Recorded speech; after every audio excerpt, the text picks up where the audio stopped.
Across Asia. This is Radio Australia.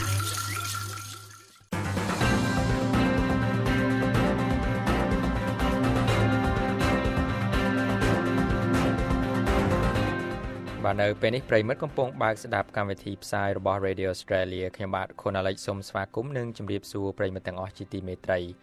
បាទសូមអរគុណប្រិមិត្តចំពោះការបើកស្ដាប់កម្មវិធីផ្សាយកន្លះម៉ោងរបស់ Radio Australia ជារៀងរាល់ថ្ងៃហើយនៅក្នុងកម្មវិធីផ្សាយសម្រាប់ថ្ងៃសុក្រទី19ខែធ្នូឆ្នាំ2014ត្រូវនឹងថ្ងៃកោ13រោចខែមេគសឆ្នាំមមីឆស័កពុទ្ធសករាជ2558ខ្ញុំនឹងជួនជាដំបូងគឺនីតិព័ត៌មានហើយក្រោយមកនឹងមានការបង្រៀនភាសាអង់គ្លេសដោយនឹងជម្រាបអំពីគ្រាមភាសាខ្លះដែលគេនិយមប្រើនៅក្នុងប្រទេសអូស្ត្រាលី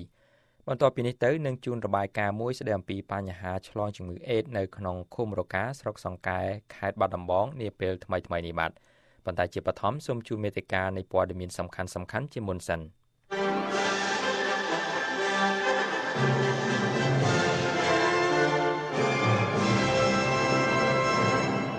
អ្នកជំនាញកម្ពុជានិងអូស្ត្រាលីសហការគ្នាស្រាវជ្រាវលើដំណាំស្វាយដើម្បីបានផលប្រយោជន៍ទាំងអស់គ្នា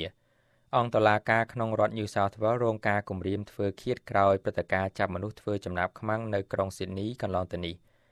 អង្គការសហប្រជាជាតិបញ្ជូនកូរ៉េខាងជើងទៅកាន់តុលាការឧក្រិដ្ឋកម្មអន្តរជាតិហៅកាត់ថា ICC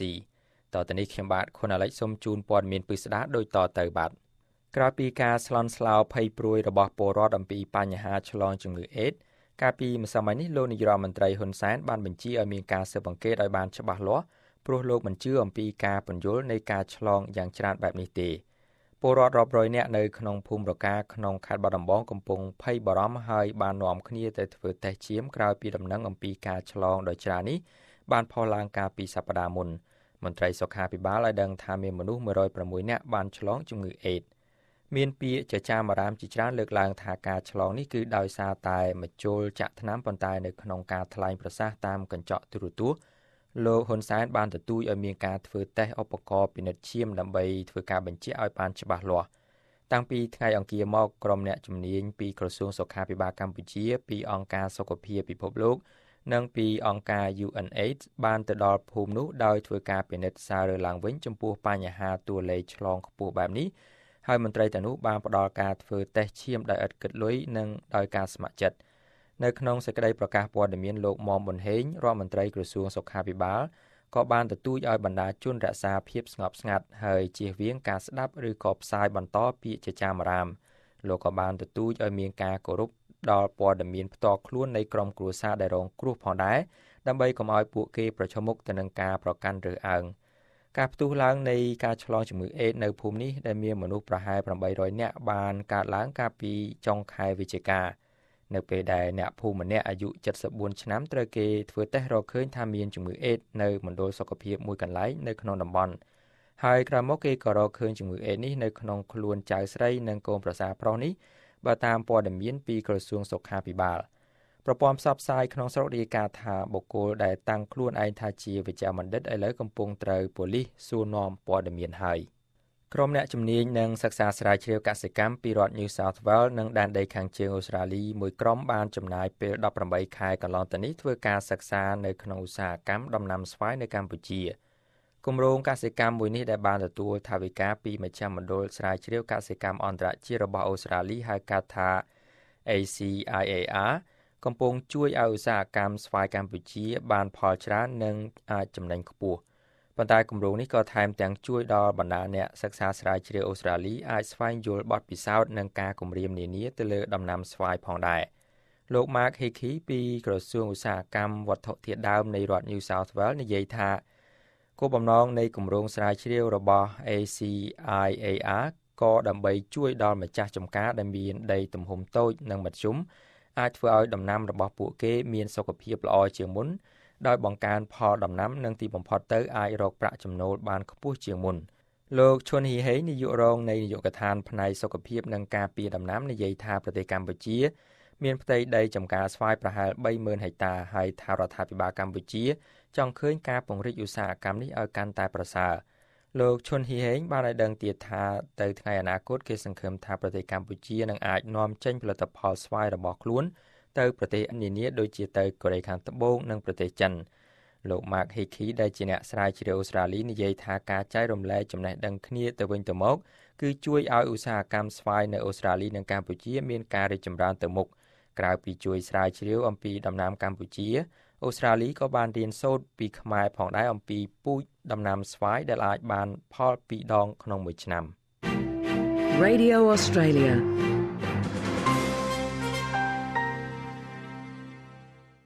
គណៈមេធាវីនៃរដ្ឋ New South Wales បានបង្ហាញឲ្យឃើញនៅកង្វល់របស់ពួកគេដោយសារមន្ត្រីយុត្តិធម៌ខ្លះបានទទួលនៅការគំរាមធ្វើឃាតជាច្រើនក្រោយពីមានព្រឹត្តិការណ៍ចាប់មនុស្សធ្វើចំណាប់ខ្មាំងកាលពីដើមសប្តាហ៍នេះនៅកណ្ដាលក្រុង Sydney ខ្មាំងកំភ្លើងឈ្មោះ Man Haron Monis ដែលមានប្រវត្តិប្រព្រឹត្តបទល្មើសធ្ងន់ធ្ងរជាច្រើនដោយរួមទាំងបទចោទល្មើសជាអ្នកសមគំនិតសម្លាប់អតីតប្រពន្ធរបស់ខ្លួនឯងនោះត្រូវបានតុលាការអនុញ្ញាតឲ្យនៅក្រៅឃុំដោយសារការបង់ប្រាក់លួសដោយសាររឿងនេះឥឡូវមេធាវីមួយចំនួននិងចៅក្រមសាលាក្តីដំបូងដែលបានដោះលែងខ្មាំងកំភ្លើងនោះឲ្យនៅក្រៅឃុំកាលលោកនៅរស់នោះកំពុងតែរងការវាយប្រហារផ្ទាល់ខ្លួនទៅលើពួកគេក្រោយព្រឹត្តិការណ៍ចាប់មនុស្សធ្វើចំណាប់ខ្មាំងបានផុតទៅការពិភាក្សានៅក្នុងប្រទេសអូស្ត្រាលីបានឡើងកម្ដៅខ្លាំងដោយអ្នកខ្លះហៅឲ្យមានការបន្ធូរបន្ថយច្បាប់កំភ្លើងអ្នកខ្លះទៀតយល់ថាមិនគួរបន្ធូរច្បាប់កំភ្លើងទេរីឯអ្នកខ្លះទៀតគិតថាបើសិនជាខ្មាំងកំភ្លើងមិនបានរួចចេញពីការឃុំឃាំងទេនោះម្ល៉េះមិនមានព្រឹត្តិការណ៍មនុស្សស្លាប់ដ៏រន្ធត់ធ្វើឲ្យស្លុតនិងក៏ក្រៅប្រទេសអូស្ត្រាលីទាំងមូលឡើយអ្នកស្រី Jane Needham ដែលជាមេធាវីនិងប្រធានគណៈមេធាវីនៅក្នុងរដ្ឋ New South Wales និយាយថាការទម្លាក់កំហុសទៅលើអង្គតុលាការបែបនេះគឺជារឿងមិនយុត្តិធម៌តតែសោះអ្នកស្រីមានប្រសាសន៍ថាការងាររបស់អង្គតុលាការគឺជាកិច្ចការដ៏លំបាកខ្លាំងហើយមានលក្ខណៈស្មុគស្មាញហើយជាពិសេសតុលាការដំបូងត្រូវដោះស្រាយរឿងក្តីក្តាំតុលាការយ៉ាងច្រើនសន្ធឹកសន្ធាប់លោក Nick Xenophon សមាជិកព្រឹទ្ធសភាឯករាជ្យនៃសភាសហព័ន្ធអូស្ត្រាលីនិយាយថារបាយការណ៍មួយអំពីការស៊ើបអង្កេតរបស់ព្រឹទ្ធសភាគឺស្របទៅនឹងការអំពាវនាវរបស់លោកក្នុងការពង្រឹងច្បាប់ដាក់ផ្លាកទៅលើផលិតផលគ្រឿងម្ហូបសមុទ្រការស៊ើបអង្កេតរបស់ព្រឹទ្ធសភាបានឲ្យដឹងថាច្បាប់ជាច្រើនដែលគេបានអនុម័តនៅដែនដីភាគខាងជើងប្រទេសអូស្ត្រាលីកាលពីឆ្នាំ2008ដែលតម្រូវឲ្យបណ្ដាភោជនីយដ្ឋាននិងហាងលក់អាហារតូចៗដាក់ផ្លាកគ្រឿងសមុទ្រដែលពួកគេដាក់លក់ថាតើនាំចូលពីបរទេសឬក៏នៅក្នុងស្រុកអូស្ត្រាលីនោះបានជួយធ្វើឲ្យឧស្សាហកម្មគ្រឿងសមុទ្រក្នុងប្រទេសអូស្ត្រាលីមានការរីកចម្រើនប្រសើរឡើងលោកសមាជិកព្រឹទ្ធសភា Nick Xenophon និយាយថាការពង្រឹងច្បាប់ដាក់ផ្លាកអាហារគ្រឿងសមុទ្រនៅថ្នាក់ជាតិនឹងជួយពង្រីកឧស្សាហកម្មនេះហើយបង្កើតការងារថ្មីៗរាប់ពាន់កន្លែងលោកថាលោកនឹងដាក់សេចក្តីស្នើច្បាប់នេះទៅសភាសហព័ន្ធអូស្ត្រាលីនៅខែកុម្ភៈឆ្នាំក្រោយសេតាវិមាននិយាយថាការវាយលុកតាមអ៊ីនធឺណិតទៅលើក្រុមហ៊ុន Sony Pictures គឺជាបញ្ហាបំពានសន្តិសុខមួយដ៏ធ្ងន់ធ្ងរប៉ុន្តែសេតាវិមានមិនបានបន្ទោសជាសាធារណៈទៅលើកូរ៉េខាងជើងចំពោះរឿងនេះទេក្រៅពីក្រុមហ៊ុន Sony បានប្រកាសមិនបញ្ចាំងកុនកំប្លែងអំពីរឿងលបធ្វើឃាតមេដឹកនាំកូរ៉េខាងជើងមកមានមនុស្សជាច្រើនបានជំទាស់ប្រឆាំងទៅនឹងសេចក្តីសម្រេចចិត្តនេះក្រុមហ៊ុន Sony និងក្រុមហ៊ុនបញ្ចាំងភាពយន្តជាច្រើនទៀតបានរងការគំរាមវាយប្រហារពីសំណាក់ពួកវាយលុកប្រព័ន្ធកុំព្យូទ័រអ្នកខ្លះបាននិយាយថាពួកវាយលុកអ៊ីនធឺណិតបានជោគជ័យតាមបំណងតារាសម្ដែងកុន Hollywood ដ៏ល្បីលោក Ben Stiller បានហៅបញ្ហានេះថាជាការគំរាមដល់សិទ្ធិសេរីភាពក្នុងការសម្ដែងមតិផលិតករភាពយន្តនិងកម្មវិធីទូរទស្សន៍ដទៃទៀតបាននិយាយថាសហរដ្ឋអាមេរិកបានចោះញោមបង្អោនលំទោនទៅតាមការវាយប្រហារមួយទៅលើមូលដ្ឋានគ្រឹះនៃសិទ្ធិសេរីភាពបញ្ចេញមតិយ៉ាងណាក៏ដោយលោកប្រធានាធិបតី Barack Obama បានទទូចឲ្យបណ្ដាជនបន្តនាំគ្នាទៅមើលកុននៅតាមរោងកុនឲ្យបានច្រើនកក Across Asia, this is Radio Australia, the international radio and online service of the Australian Broadcasting Corporation. នៅគ្រានេះដែរមហាសន្និបាតអង្គការសហប្រជាជាតិបានបោះឆ្នោតសម្រេចឲ្យមានការបញ្ជូនប្រទេសកូរ៉េខាងជើងទៅតុលាការឧក្រិដ្ឋកម្មអន្តរជាតិហៅកាត់ថា ICC ដើម្បីប្រឈមមុខទៅនឹងបទចោទជាច្រើនប្រឆាំងទៅនឹងមនុស្សជាតិរបាយការណ៍របស់អង្គការសហប្រជាជាតិដែលបានចេញនៅខែកុម្ភៈកន្លងទៅនេះបានរកឃើញថាពលរដ្ឋសាមញ្ញរបស់កូរ៉េខាងជើងបានជួបប្រទះទៅនឹងអ្វីដែលគេហៅថាភាពសាហាវខូខើព្រៃផ្សៃរោគពាក្យនិងថ្លែងពុំបានភាពសាហាវទៅនោះរួមមានការបង្កើតជំរំអ្នកទោសការធ្វើទរណកម្មជាលក្ខណៈប្រព័ន្ធការបង្អត់អាហារនិងការសម្លាប់មនុស្ស ដែលទាំងអស់នេះគឺអាចប្រៀបបានទៅនឹងភាពសាហាវព្រៃផ្សៃទាំងឡាយដែលបានកើតឡើងនៅក្រោមរបបណាស៊ីនៅប្រទេសអាល្លឺម៉ង់នៅសប្តាហ៍ក្រោយនេះមានការរំពឹងថាក្រុមប្រឹក្សាសន្តិសុខអង្គការសហប្រជាជាតិនឹងពិភាក្សាអំពីសេចក្តីសម្រេចព្រាងនេះប៉ុន្តែទំនងជានឹងត្រូវរងការប្រឆាំងខ្លាំងៗពីសំណាក់ប្រទេសចិននិងរុស្ស៊ីដែលជាសមាជិកអចិន្ត្រៃយ៍នៃក្រុមប្រឹក្សាសន្តិសុខនេះសម្រាប់កូរ៉េខាងជើងវិញយល់ឃើញថាសេចក្តីសម្រេចនេះគឺគ្រាន់តែជាផលិតផលនៃផែនការនយោបាយនិងការប្រជុំមុខដាក់គ្នាតែប៉ុណ្ណោះប្រធានាធិបតីនៃប្រទេសរុស្ស៊ីលោក Vladimir Putin និយាយថាសេដ្ឋកិច្ចនៃប្រទេសរបស់លោកនឹងងើបមុខឡើងវិញនៅក្នុងរយៈពេល2ឆ្នាំខាងមុខមានប្រសាសន៍នៅឯសន្និសីទព័ត៌មានចុងឆ្នាំមេដឹកនាំរុស្ស៊ីរូបនេះបាននិយាយថាលោកចង់បានការបញ្ចប់វិបត្តិនៅអ៊ុយក្រែនខាងកើតដោយសន្តិវិធីនៅពេលថ្លែងសន្ទរកថាលោក Vladimir Putin មានទឹកមុខស្រស់ស្រាយធូរអារម្មណ៍និងប្រកបដោយទំនុកចិត្តដោយផ្ដល់ការលើកទឹកចិត្តដល់បណ្ដាពលរដ្ឋរុស្ស៊ីដែលកំពុងតែភ័យព្រួយអំពីបញ្ហាដាក់ទណ្ឌកម្មសេដ្ឋកិច្ចពីបណ្ដាប្រទេសលោកខាងលិចនិងការធ្លាក់ចុះនៃតម្លៃរូបិយវត្ថុរូបលរបស់រុស្ស៊ីលោកថាសេដ្ឋកិច្ចរុស្ស៊ីនឹងវិលទៅរកភាពប្រសើរឡើងវិញនៅពេល2ឆ្នាំក្រោយលោកបានពិពណ៌នាការដាក់ទណ្ឌកម្មសេដ្ឋកិច្ចដោយសារបញ្ហាអ៊ុយក្រែនថាជារឿងមិនស្របច្បាប់ហើយបានលើកឡើងទៀតថាប្រទេសអារ៉ាប់សាអូឌីតនិងសហរដ្ឋអាមេរិកបានត្រូវរើសមគំនិតគ្នាដើម្បីធ្វើឲ្យតម្លៃប្រេងចុះថ្លៃក្នុងគោលដៅដើម្បីធ្វើឲ្យប៉ះពាល់ដល់សេដ្ឋកិច្ចរុស្ស៊ីនិងអ៊ីរ៉ង់លោក Vladimir Putin បាននិយាយថាវិបត្តិជម្លោះអ៊ុយក្រែនត្រូវតែដោះស្រាយដោយយន្តការនយោបាយដោយត្រូវគោរពទៅតាមគោលការណ៍ស្វ័យគ្រប់គ្រងខ្លួនឯងតាក់ទងទៅនឹងអនាគតរបស់លោកវិញលោកបានលើកឡើងថាវាជាការប្រញាប់ពេកហើយនៅក្នុងការសម្រេចចិត្តថាតើនឹងឈរឈ្មោះជាប្រធានាធិបតីថ្មីម្ដងទៀតនៅឆ្នាំ2018ឬយ៉ាងណាក៏ប៉ុន្តែលោកថាលោកនឹងពិនិត្យមើលថាតើរុស្ស៊ីនឹងធ្វើដំណើរយ៉ាងណានៅមុនពេលធ្វើការសម្រេចចិត្តចុងក្រោយមានការសង្ស័យថាភេរវករពួក Boko Haram បានចាប់ជម្រិតមនុស្សជាង100នាក់នៅប៉ែកខាងជើងប្រទេសនីហ្សេរីពួកខ្មាន់កាំភ្លើងបានវាយប្រហារទៅលើភូមិដាច់ស្រយាលមួយនៅនីហ្សេរីកាលពីថ្ងៃអាទិត្យសប្តាហ៍មុនប៉ុន្តែទើបតែពេលនេះទេដែលគេបានទទួលដំណឹងក្រោយពីអ្នកនៅរស់រានមានជីវិតបានរាយរាប់អំពីដំណើររឿងរបស់ពួកគេសាក្សីម្នាក់បានប្រាប់ទីភ្នាក់ងារព័ត៌មាន BBC របស់អង់គ្លេសថាខ្លួនបានរាប់សាកសពយ៉ាងតិច43នាក់ហើយថានៅក្នុងការវាយប្រហារនោះមានការចាប់ខ្លួនមនុស្សប្រុសស្រីក្មេងៗនិងកុមារថែមទៀតផងមានរបាយការណ៍មកថាមានមនុស្សប្រហែលជា100នាក់ត្រូវគេគិតថាត្រូវពួកខ្មាន់កាំភ្លើងចាប់យកទៅមកទល់ពេលនេះគេមិនទាន់ឃើញមានក្រុមណាចេញមុខមកអះអាងទទួលខុសត្រូវចំពោះរឿងនេះនៅឡើយទេប៉ុន្តែមានការសន្និដ្ឋានថាទំនងជាការវាយប្រហាររបស់ពួក Boko Haram ហើយដែលជាក្រុមបះបោរមួយដែលអះអាងខ្លួនឯងថាបានបង្កើតដែនរដ្ឋបាលអ៊ីស្លាមនៅខាងលិចអាហ្វ្រិកដោយធ្លាប់បានកើតមានជាហូរហែមកនេះរដ្ឋាភិបាលនីហ្សេរីនៅមិនទាន់បានធ្វើការអត្ថាធិប្បាយណាមួយជុំវិញការវាយប្រហារចុងក្រោយនេះនៅឡើយទេបាទហើយប្រិយមិត្តអ្នកស្ដាប់ Radio Australia ខេមរៈភាសាទាំងអស់ជាទីមេត្រីនេតិព័ត៌មាននាំមកជូនដោយខ្ញុំបាទខុនអាឡិចសម្រាប់ថ្ងៃសុក្រនេះត្រូវដល់ពេលចប់តែប៉ុណ្ណេះបាទសូមអរគុណ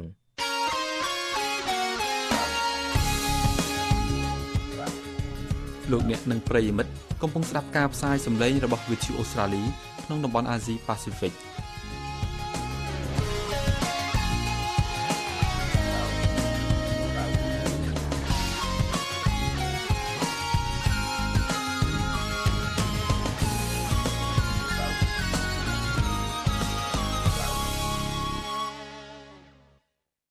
បាទប្រិយមិត្តអ្នកស្ដាប់ទាំងអស់ជាទីមេត្រីនៅក្នុងការរៀនពាក្យពេចន៍ភាសាអង់គ្លេសមួយថ្ងៃមួយពាក្យជាមួយនឹង Radio Australia នៅថ្ងៃនេះខ្ញុំសូមជូនគ្រាមភាសាបន្ថែមទៀតដែលគេនិយមប្រើនៅក្នុងការសន្ទនាគ្នាបាទ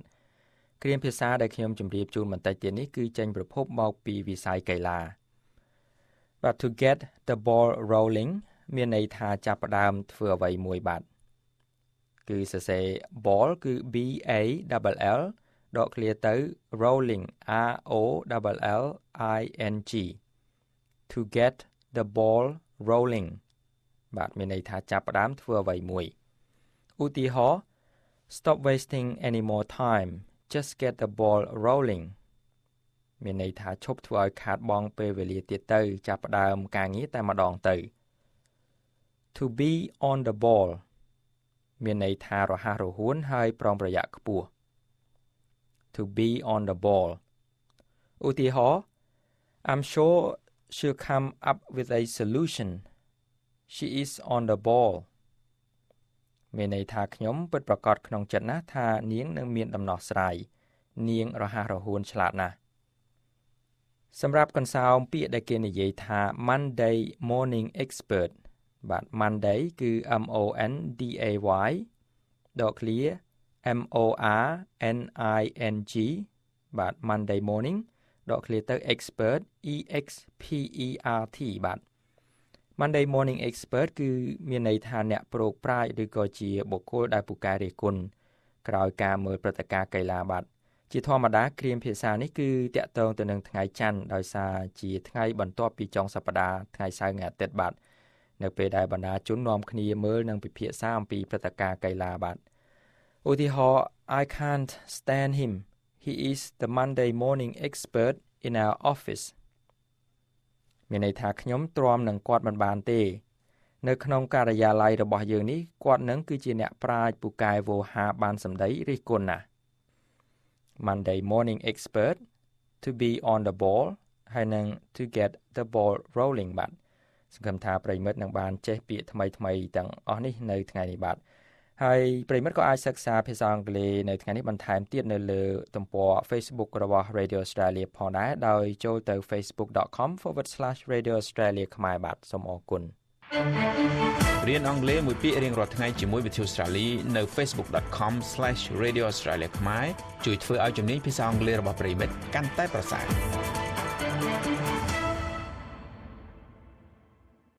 How much wood would a woodchuck chuck if a woodchuck could chuck wood?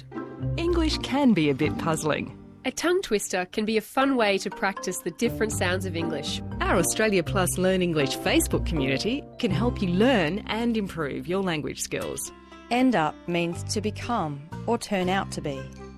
She started doing business at university, but ended up doing medicine. Just search facebook.com for Australia Plus Learn English. បាទលោកស្រីនិងប្រិយមិត្តអ្នកស្ដាប់ទាំងអស់ជាទីមេត្រីអត្រាអ្នកផ្ទុកនិងអ្នកកើតជំងឺអេដដែលបានថយចុះជាច្រើនឆ្នាំចុងក្រោយនេះនៅក្នុងប្រទេសកម្ពុជានោះ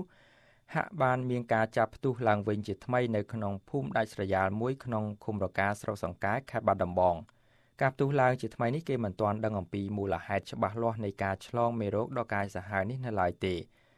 នៅក្នុងរយៈពេលជាង1សប្តាហ៍មកនេះចំនួនអ្នកផ្ទុកមេរោគអេដត្រូវបានក្រុមគ្រូពេទ្យរកឃើញថាមានចំនួនជាង100នាក់ហើយក្នុងចំណោមអ្នកធ្វើតេស្តឈាមប្រមាណ800នាក់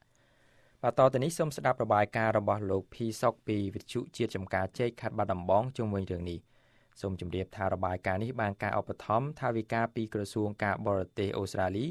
ក្រោមកម្មវិធីគម្រោងជំនួយប្រព័ន្ធផ្សព្វផ្សាយនៅកម្ពុជាហៅកាត់ថា CCAP ដែលជួយពង្រឹងគុណភាពប្រព័ន្ធផ្សព្វផ្សាយនៅមន្ទីរព័ត៌មានខេត្តចំនួន4នៅកម្ពុជាបាទមានអារម្មណ៍ថារំភើបមិននឹកស្មានថាខ្លួនឯងកើតមានមេរោគអញ្ចឹងព្រោះអីខ្ញុំឡើងចុះខ្ញុំមិនដែលមានអញ្ចឹងព្រោះអីកូនទី1ក៏ចុះកូនទី2ក៏ចុះរហូតរត់បើថាគេគ្មានផ្ទៃពោះគ្មានអីខ្ញុំមិនដឹងប៉ុន្តែខ្ញុំធ្លាប់មានកូនខ្ញុំឡើងចុះឈាមមើលខ្លួនខ្ញុំមិនដែលមានមេរោគនឹងតែមានតែគេពុះជ្រោយថាអ្នកណាចាក់ថ្នាំបតោងច្រោមទៅជួសឈាមមើលហើយខ្ញុំក៏ឃើញកូនក្មេងប៉ុណ្ណេះកើតដែរខ្ញុំក៏នឹកឃើញអញកើតដែរអញចាក់ថ្នាំបតោងច្រោមដែរមានប្រជាពលរដ្ឋនៅក្នុងភូមិរកានិងភូមិជិតខាងក្នុងឃុំរកាស្រុកកង្កែខេត្តបាត់ដំបងកាន់តែច្រើនឡើងបានសម្រុកនាំកូនចៅនិងសាច់ញាតិនៅក្នុងគ្រួសារមកកាន់មណ្ឌលសុខភាពនៅក្នុងភូមិដើម្បីធ្វើតេស្តឈាមរកមេរោគអេដស៍ការសម្រុកមកនេះបន្ទាប់ពីចំនួនអ្នកភូមិទាំងចាស់ទាំងក្មេងត្រូវបានគេរកឃើញថាមានផ្ទុកជំងឺអេដស៍បន្ទាប់ពីធ្វើតេស្តឈាមដំបូងស្ត្រីរងគ្រោះម្នាក់ឈ្មោះលឿងអនអាយុជាង20ឆ្នាំក្នុងទឹកមុខស្លេកស្លាំងបានរៀបរាប់ថាក្នុងគ្រួសារអ្នកស្រីមានចំនួន5នាក់ត្រូវបានរកឃើញថាមានផ្ទុកមេរោគអេដស៍បន្ទាប់ពីធ្វើតេស្តឈាមអ្នកស្រីបញ្ជាក់ថាមុននឹងក្រោយពេលសម្រាប់កូននៅមន្ទីរពេទ្យបង្អែកគាត់ធ្វើតេស្តឈាមពុំមានមេរោគអ្វីនោះទេស្រាប់តែរយៈពេលថ្មីនេះអ្នកភូមិផ្អើលថាទាំងក្មេងទាំងចាស់មានផ្ទុកមេរោគអេដស៍អ្នកស្រីក៏បានទៅពិនិត្យឈាមស្រាប់តែមានមេរោគអេដស៍ដែរអ្នកស្រីបញ្ជាក់ថាគាត់និងគ្រួសារមិនដឹងអំពីមូលហេតុពិតប្រាកដនៃការឆ្លងមេរោគអេដស៍នោះទេតែអ្នកស្រីបញ្ជាក់ថាគ្រួសារគាត់តែងតែទៅព្យាបាលជំងឺនៅផ្ទះគ្រូពេទ្យក្នុងភូមិម្នាក់ឈ្មោះញ៉ែមជ្រិនដែលធ្លាប់ធ្វើពេទ្យនៅជំរំជាដែនហើយប្រហែលខែមុននេះអ្នកស្រីក៏បានហៅគ្រូពេទ្យនេះមកចាក់ថ្នាំផ្សះឲ្យដែរក្រោយពីសម្រាប់កូននៅមន្ទីរពេទ្យរួចពេលខ្ញុំកាត់កូនរួចខ្ញុំអត់មានមេរោគនោះទេខ្ញុំចាក់ថ្នាំសរសៃខ្ចីគេថាចាក់ថ្នាំផ្សះចាក់រួចទៅ ឈើតោងស្រោមខ្ញុំចាក់ថ្នាំមកជាដល់ពេលទៅគេក៏ផ្អើលទៅខ្ញុំក៏ផ្អើលមកជួសដែរខ្ញុំក៏មានដែរក្រុមគ្រួសារខ្ញុំប្រើតែពេទ្យមួយ5នាក់បងប្អូនកូនខ្ចីដែលថាស្រាលកូនរួចត្រូវការដែលថាហៅគាត់មកចាក់ថ្នាំផ្សះឬថាកើតកូនខ្ចីត្រូវការចាក់ថ្នាំផ្សះគ្នានោះតែបានតែ2ខែកូនមកកើតដែររបាយការណ៍របស់មន្ត្រីសុខាភិបាលបានបង្ហាញថាគិតត្រឹមម៉ោង 11 កន្លះថ្ងៃ 17 ធ្នូបានរកឃើញអ្នកភូមិចំនួន106នាក់មានប្រតិកម្មតេស្តឬការធ្វើតេស្តដំបូងដែលបង្ហាញថាមានមេរោគអេដស៍នៅក្នុងចំណោមអ្នកធ្វើតេស្តឈាម775នាក់ចំនួនអ្នកប្រតិកម្មតេស្តដំបូងដែលរកឃើញថាមានផ្ទុកមេរោគអេដស៍នេះមានចាប់ពីអាយុ3ឆ្នាំដល់82ឆ្នាំក្នុងទឹកមុខធម្មតាលោកតាឡោះរីមអាយុ70ឆ្នាំបានថ្លែងថាគាត់និងភរិយាអាយុ73ឆ្នាំត្រូវបានរកឃើញមានផ្ទុកមេរោគអេដស៍ដែរបន្ទាប់ពីធ្វើតេស្តឈាមរួចលោកបញ្ជាក់ថាគាត់និងភរិយាមិនដែលចេញទៅរកស៊ីឯណាក្រៅភូមិនោះទេបើជាមានមេរោគអេដស៍នឹងគេដូច្នេះតែលោកតាបញ្ជាក់ថាគាត់និងភរិយាព្រមនឹងអ្នកភូមិភាគច្រើនតែទៅពិនិត្យព្យាបាលជំងឺនៅពេទ្យភូមិខាងលើជាច្រើនឆ្នាំមកហើយដោយសារពេទ្យនោះមានសន្តានចិត្តល្អដល់អ្នកជំងឺនៅក្នុងភូមិតែគាត់មិនប្រកាសក្នុងចិត្តថាការឆ្លងមេរោគអេដស៍នេះដោយសារអ្វីនោះទេតែមិនតក់ស្លុតអីផងអូននេះមិនភ័យមិនផ្អើលអីព្រោះថាបទូទៅងំបថាតែឯងយើងមិនតក់ស្លុតណាព្រោះនេះបទូទៅទាំងអស់មកភូមិទៅហើយមិនដែលទៅណាអូនហើយនៅស្រុកនេះមិនដែលទៅណាមកណាគេទេនៅតែផ្ទះទៅរត់ទៅស៊ីធ្វើការកាហ្វេកំប៉ុកនឹងឯងហើយមិនដឹងថាមូលហេតុអីខ្ញុំគាត់ទៅចាក់ស្នាមគាត់នឹងឯងហើយខ្ញុំប្រើស្នាមគាត់ចាប់រហូតមកនេះទុំខានចាក់ហើយជា2ខែនេះញ៉ាំដែរបានចាក់ទេដោយឡែកយុវជនម្នាក់ឈ្មោះភក្តីអាយុ18ឆ្នាំបានសម្ដែងទឹកមុខមាំដោយមិនតក់ស្លុតថារូបគេក៏បានឆ្លងមេរោគអេដស៍ដែរភក្តីបានអះអាងថាខ្លួនមិនដែលខលខូចនោះទេតែរូបគេមានជំងឺញឹកញាប់និងតែងតែទៅព្យាបាលជាមួយគ្រូពេទ្យនៅក្នុងភូមិនេះជឿចាក់ហើយគាត់ចាក់មិនចាក់អន់ឈប់ចាក់យូរ4-5ខែហើយកុមារម្នាក់ទៀតអាយុ13ឆ្នាំដែលម្ដាយនិងរូបគេត្រូវបានរកឃើញថាមានផ្ទុកមេរោគអេដស៍ដែរនោះបានឲ្យដឹងថាគ្រូពេទ្យឲ្យរូបគេនិងម្ដាយទៅបន្តធ្វើតេស្តឈាមនៅមន្ទីរពេទ្យបង្អែកទៀតដើម្បីបញ្ជាក់ឲ្យកាន់តែច្បាស់កុមាររូបនេះបានថ្លែងសុំឲ្យអាជ្ញាធរនិងសប្បុរសជននានាជួយផ្ដល់ការព្យាបាលដល់ខ្លួននិងម្ដាយរូបគេផងទៅជួសបាន2នាក់ម៉ែខ្ញុំនិងខ្ញុំម៉ាក់កើតទេកើតជួសពុកមិនតាន់ដឹងហងគេសង្កេតឃើញថាប្រជាពលរដ្ឋដែលមកធ្វើតេស្តឈាមក្នុងមណ្ឌលសុខភាពនេះអ្នកខ្លះចេញពីមណ្ឌលមានទឹកមុខរីករាយបន្ទាប់ពីលទ្ធផលមិនមានមេរោគអេដស៍និងខ្លះទៀតមានទឹកមុខស្ងួតស្លេកស្លាំងតក់ស្លុតនិងខ្លះស្រក់ទឹកភ្នែកបន្ទាប់ពីដឹងថាខ្លួនមានផ្ទុកមេរោគអេដស៍មេភូមិរកាលោកឆាតចឹកបាននិយាយថាលោកមានការតក់ស្លុតយ៉ាងខ្លាំងនៅពេលដែលប្រជាពលរដ្ឋនៅក្នុងភូមិយ៉ាងច្រើនមានផ្ទុកមេរោគអេដស៍ដូច្នេះលោកអះអាងថាមិនទាន់ដឹងអំពីមូលហេតុច្បាស់លាស់នៃការឆ្លងជំងឺអេដស៍លើអ្នកភូមិច្រើនដូច្នេះទេតែមូលហេតុដែលឆ្លងនេះខ្ញុំรู้ว่าអត់ដឹងថាយ៉ាងម៉េចដែរហ្នឹងម្នាក់គេចោតតាមដែលបំរើសេវាខាងពេទ្យនេះវាគេចោទទៅលើពេទ្យមួយដែលគាត់ទៅស្លាប់ចំណែកខ្ញុំជាមេភូមិខ្ញុំព្រួយបារម្ភរឿងប្រជាពលរដ្ឋរបស់ខ្ញុំដោយថាវាសម្បើមពេកខ្ញុំនឹងឲ្យប្រជាពលរដ្ឋរបស់ខ្ញុំនឹងមកជំរុញមកជួសឈាមឲ្យបានគ្រប់គ្នាអាជ្ញាធរបញ្ជាក់ថាភូមិរកាមានប្រជាជនរស់នៅ607គ្រួសារគិតជាមនុស្សរាយចំនួន2099នាក់នៅក្នុងនោះមនុស្សប្រុសចំនួន1212នាក់ពសុជាតិចំការជ័យមិនទាន់អាចទំនាក់ទំនងលោកគ្រូពេទ្យភូមិឈ្មោះញ៉ាមជ្រិនដែលរងការចោទប្រកាន់ពីអ្នកស្រុកបាននោះទេដោយទូរស័ព្ទលោកកូនស្រីជាអ្នកលើកជំនួសលោកហៀស៊ីអ្នកសម្របសម្រួលកម្មវិធីអេដស្រុកប្រតិបត្តិសង្កែដែលចុះធ្វើតេស្តឈាមផ្ទាល់ក្នុងមណ្ឌលសុខភាពភូមិរកានេះបានមានប្រសាសន៍ថាចំនួនប្រជាពលរដ្ឋដែលមកធ្វើតេស្តឈាមរោគមេរោគអេដស៍នៅក្នុងមួយថ្ងៃជាង200នាក់ក្នុងរយៈពេលប្រមាណថ្ងៃចុងក្រោយនេះលោកបញ្ជាក់ថាអ្នកជំងឺដែលធ្វើតេស្តឈាមដំបូងរកឃើញថាមានប្រតិកម្មតេស្តមានន័យថាសង្ស័យមានផ្ទុកមេរោគអេដស៍ត្រូវបន្តបញ្ជូនទៅពិនិត្យឈាមនៅមន្ទីរពេទ្យបង្អែកខេត្តនិងបន្តយកសំណាក់ឈាមទៅពិនិត្យបញ្ជាក់នៅមជ្ឈមណ្ឌលជាតិនាទីក្រុងភ្នំពេញទៀតយើងមើលទៅពីមួយថ្ងៃទៅមួយថ្ងៃវាមិនវាប្រហាក់ប្រហែលគ្នាទេបើមិនសមវិញយើងបានយើង200ជាងថ្ងៃមុន300ជាងអីចឹងណាភូមិផ្សេងមកតិចទេបាទភាគច្រើននៅភូមិលកាហើយយើងបានផ្ដល់ប្រឹក្សាគាត់យើងថានេះជាដំណាក់កាលទី1ហើយយើងមិនយកជាផ្លូវការទេអញ្ចឹងណាអញ្ចឹងសូមឲ្យគាត់ដែលឃើញប្រតិកម្មនេះសូមឲ្យទៅបញ្ជាក់នៅពេទ្យខេត្តបើសិនជាឃើញហើយដើម្បីយើងទទួលសេវាឬផ្សេងទៀតដើម្បីទទួលថ្នាំពន្យាអញ្ចឹងណា លោកគ្រូពេទ្យខាងលើបានបដិសេធបង្ហាញអំពីមូលហេតុនៃការឆ្លងមេរោគអេដលើប្រជាពលរដ្ឋច្រើនបែបនេះដោយលោកថារងចាំការស្រាវជ្រាវរបស់មន្ត្រីជំនាញថ្នាក់មន្ទីរនិងថ្នាក់ក្រសួងសិនរបាយការណ៍របស់មជ្ឈមណ្ឌលជាតិប្រយុទ្ធប្រឆាំងជំងឺអេដសើស្បែកនិងកាមរោគបានដឹងថាប្រទេសកម្ពុជាតាំងពីឆ្នាំ1991មកមានអ្នករស់នៅជាមួយមេរោគអេដ 80,000 នាក់ត្រូវការព្យាបាលដោយឱសថប្រឆាំងមេរោគអេដ 70,000 នាក់តែនៅក្នុងនោះអ្នកដែលទទួលការព្យាបាលដោយឱសថប្រឆាំងមេរោគអេដមានចំនួន 51,783 នាក់ដែលនៅក្នុងនោះកុមារជាង 3,900 នាក់តួលេខនេះគិតត្រឹមត្រីមាសទី2នៃឆ្នាំ2014នេះលោកមានជីវុនប្រធានមជ្ឈមណ្ឌលជាតិប្រយុទ្ធជំងឺអេដសើស្បែកនិងកាមរោគនៃក្រសួងសុខាភិបាលមានប្រសាសន៍ថាលទ្ធផលនៃម៉ោង 10 ព្រឹកថ្ងៃ 17 ធ្នូបង្ហាញថា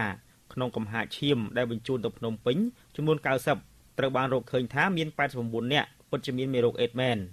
ទោះបីយ៉ាងណាលោកមិនទាន់បានបញ្ជាក់អំពីមូលហេតុនៃការឆ្លងមេរោគអេដមកលើប្រជាពលរដ្ឋនេះនៅឡើយទេគឺរងចាំការបញ្ជូនសំណាក់ឈាមទៅពិនិត្យបន្តនៅសហរដ្ឋអាមេរិកឬប្រទេសណាមួយដែលអាចពិនិត្យឈាមរោគអនុក្រមនៃមេរោគអេដដែលបង្ហាញអំពីកម្រិតនៃការឆ្លងមេរោគអេដនិងរងចាំការធ្វើការស្រាវជ្រាវអំពីបញ្ហាប្រឈមរបស់អ្នកជំងឺអេដពីមន្ត្រីជំនាញរបស់ក្រសួងសុខាភិបាលសិនយើងត្រូវរកមើលទៀតនៅអនុក្រមបាទពីព្រោះមេរោគអេដហ្នឹងវាមានក្រុមមានអនុក្រមច្រើនបាទអញ្ចឹងយើងរកអនុក្រមដែលពាក្យបច្ចេកទេសហៅថា subtype បាទរបស់មេរោគអេដហ្នឹងបាទអញ្ចឹងយើងបានសហការជាមួយនឹងនាយកដ្ឋានប្រយុទ្ធនឹងជំងឺឆ្លងសហរដ្ឋអាមេរិកបាទ US CDC ហ្នឹងដើម្បីនឹងបញ្ជូនសំណាក់ឈាមបាទទៅមន្ទីរពិសោធន៍ណាមួយបាទនៅសហរដ្ឋអាមេរិកឬមួយក៏នៅប្រទេសដែលមានមន្ទីរពិសោធន៍ដែលគេអាចធ្វើតេស្តរោគឲ្យឃើញនៅអនុក្រមបាទនៃមេរោគអេដហ្នឹងទោះបីយ៉ាងណាលោកមានជីវុនបានថ្លែងថាមេរោគអេដអាចឆ្លងបានតាមរយៈកត្តា3ធំទី1ចម្លងតាមការរួមភេទដោយមិនមានសុវត្ថិភាពទី2ឆ្លងតាមការចាក់ថ្នាំឬព្យួរសេរ៉ូមដោយប្រើប្រាស់ឧបករណ៍ពុំមានការរងាប់មេរោគត្រឹមត្រូវនិងទី3ឆ្លងមេរោគពីឪពុកម្ដាយទៅកូនលោកបានសំណូមពរដល់ប្រជាពលរដ្ឋនៅក្នុងភូមិរកាកុំឲ្យមានការរើសអើងចំពោះអ្នកឆ្លងមេរោគអេដហើយស្នើឲ្យប្រជាពលរដ្ឋដែលផ្ទុកមេរោគអេដកុំមានការភ្ញាក់ផ្អើលត្រូវរស់នៅក្នុងភូមិធម្មតាដោយមានការយកចិត្តទុកដាក់ថែទាំព្យាបាលដល់ឱសថប្រឆាំងជំងឺអេដទៅតាមកម្រិតជំងឺពីក្រុមគ្រូពេទ្យយើងចាប់ផ្ដើមភ្លាមការព្យាបាលដល់ឱសថប្រឆាំងមេរោគអេដចំពោះបងប្អូនអ្នកដែលឆ្លងមេរោគអេដហើយមានហើយបានឆ្លងមេរោគប្រភេទរលាកថ្លើមប្រភេទ B បាទនឹងចាប់ដើមភ្លាមមកបាទហើយនឹងអ្នកដែលមានជំងឺរបេងបាទជំងឺរបេងហើយឆ្លងមេរោគអេដហ្នឹងក៏យើងចាប់ដើមការព្យាបាលឲ្យឱសថពន្យាជីវិតនឹងភ្លាមដែរហើយកុមារអាយុក្រោម5ឆ្នាំហើយទន្ទឹមនឹងហ្នឹងក៏យើងក៏គិតគូរផងដែរចំពោះបងប្អូនស្ត្រីដែលមានទីពោះ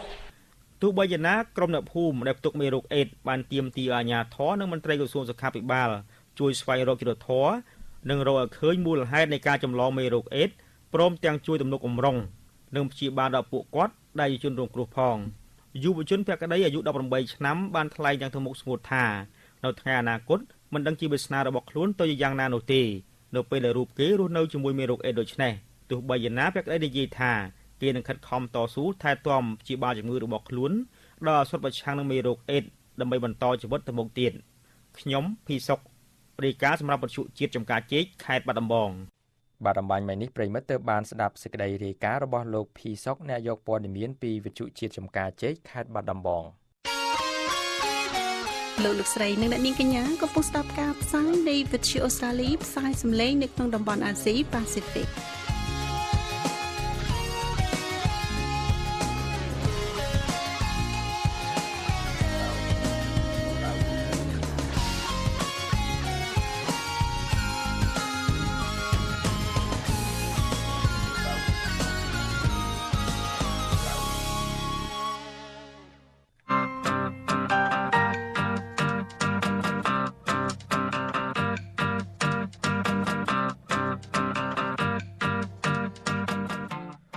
បាទលោកស្រីនិងប្រិយមិត្តអ្នកស្ដាប់ Radio Australia ខេមរៈភាសាទាំងអស់ជាទីមេត្រីកម្មវិធីផ្សាយកន្លះម៉ោងរបស់យើងនៅពេលនេះត្រូវដល់ពេលចប់តែប៉ុណ្ណេះបាទ